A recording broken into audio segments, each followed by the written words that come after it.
What's up everybody, it's RobinGaming here. So my plan is to actually make these RobinGaming answers videos a lot shorter than they were before, but at the same time do them a lot more frequently, so every 1 or 2 weeks or so.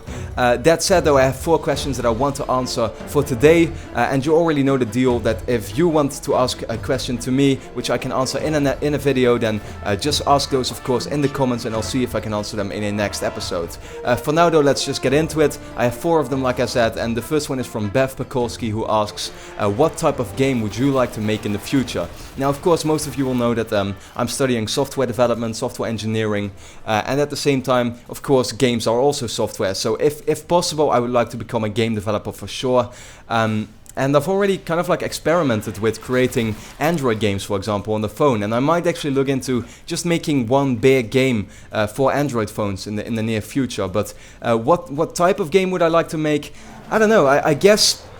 Of course, in the future, I would like to work on a big AAA game. If I could work on a game like, like an Uncharted, like a Killzone, or any big AAA game that you see, on the consoles or something, I would love that. But for now, I think what I really find a lot of fun, the games to make are probably kind of like 2D games where you have to keep momentum, where it's all about speed and being fast and with high scores, trying to beat your scores and stuff. I think that sort of stuff is always really cool. I'm thinking of a few examples now. I guess what I could kind of like come up with is, for example, Trials Fusion or something. That's just a very fun 2D game. Of course, it is a real console experience, not really anything for the phone, but you have those type of games for the phone as well. It's like extreme sports. You're going fast. You have to keep momentum, and it's all about just beating your previous times. I think that sort of stuff is really cool and would be a game that I would want to make in the future for sure.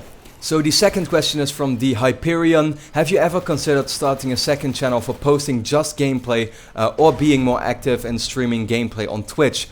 I don't really know. The thing with this is that if you make, if you do live streams or something, or if you just put up gameplay or make these let's plays or walkthroughs, I think it's a lot easier to do that. You can just play your games and kind of like entertain people by just talking through it, and that's it. You don't really have to put a lot of effort into it. So it would be, it would be very. It would be a very good decision to maybe do that more often, because it's just easier on me and I don't have to put that much work into, making all of my videos. But that said, I don't really think I enjoy that as much as I just enjoy talking about gaming topics like I do now. I mean, I might look into doing that more in the future. I have experimented with a few kind of like let's play videos the past months or something. I might do that more often. I'll look into it. But in terms of Twitch live streaming, I don't really know. Simply for the fact that I just I do really enjoy just playing my games very relaxed and not having to worry about entertaining people and talking all the time. I think that's really the big point. When I play a game, I want to experience it myself and not have to worry about anything else. That's probably just the biggest answer in general. The third question from Ron Shalit: what are your impressions of Bloodborne? Now I really think Bloodborne is gonna be awesome. It's gonna be a great game for sure. That said, I will actually, I think, yeah, I'm pretty sure I will actually get it. I've said in the past that I didn't really enjoy Demon Souls, and therefore I was never really that interested in Dark Souls either. But Bloodborne just looks a lot faster paced. It's definitely a lot more, even more creepier or something, even more, blood, of course, it has it in the name. It's not really the type of game, the setting that I would really like, but then again, because it's faster paced and because I've always wanted to go back to trying one of these Souls games, I think I'm gonna give Bloodborne, a try. I'm gonna buy it for sure, I think. And then the last question is from Deadmom Darren V2. Do you think Golden Abyss will get a sequel? Of course, he means on the Vita then. I'm not really sure, to be honest. I made a video about if I think the PlayStation Vita is dead, and even though I have a Vita and I love it, at the same time I also feel like it's simply not gonna get as many games anymore. The future for that thing is so unclear and people are just not buying it, which is a real shame.